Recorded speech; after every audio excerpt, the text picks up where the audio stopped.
Matthew 9:35 to 38.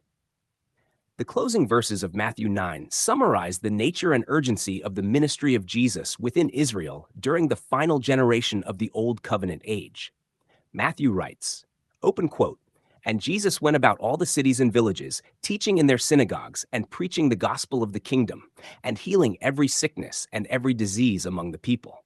But when he saw the multitudes, he was moved with compassion on them, because they fainted and were scattered abroad, as sheep having no shepherd. Then saith he unto his disciples, The harvest truly is plenteous, but the laborers are few. Pray ye therefore the Lord of the harvest, that he will send forth laborers into his harvest." Close quote. These verses provide a summary of the mission of Christ and the condition of Israel in the first century. The ministry of the kingdom. Matthew describes Jesus moving through cities and villages, teaching in synagogues, proclaiming the gospel of the kingdom, and healing diseases. The message proclaimed was not a distant promise, but the announcement that the reign of God was drawing near within that generation. The phrase, gospel of the kingdom, referred to the fulfillment of the promises given to the fathers. The prophets had spoken of a time when God would restore his people, forgive their sins, and establish his righteous rule. In Jesus, those promises were reaching their fulfillment. His miracles were not merely acts of compassion. They were signs that the promised age had arrived. The blind received sight, the lame walked, and the sick were healed because the long-awaited redemption of Israel was unfolding. These signs demonstrated that the authority of the coming kingdom was present in the person of Christ. The condition of the people. Matthew says that when Jesus saw the multitudes, he was moved with compassion. The people are described as weary and scattered, like sheep without a shepherd. This imagery echoes the language of the prophets. In passages such as Ezekiel 34, the leaders of Israel are condemned for failing to shepherd the flock of God. Instead of guiding the people into truth and righteousness, they had burdened them and left them spiritually neglected.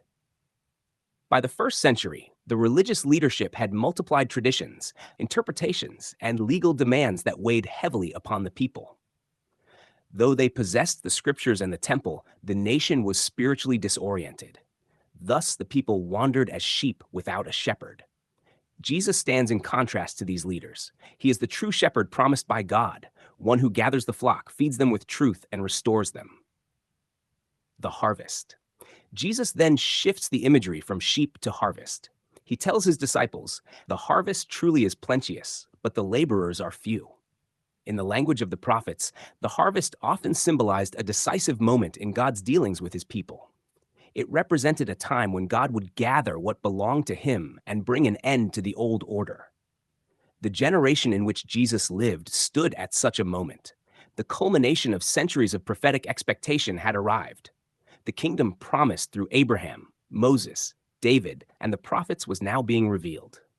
The field was ready. The multitudes moving throughout the land of Israel represented a vast harvest. People prepared to hear the good news that God was fulfilling his covenant promises. Yet the number of those sent to proclaim this message was still small. The Lord of the harvest, Jesus instructs the disciples. Pray therefore the Lord of the harvest, that he will send forth laborers into his harvest. The harvest belongs to God. The work unfolding in that generation was not merely a human movement, but the execution of divine purpose. God himself would raise up messengers to gather his people through the proclamation of the kingdom.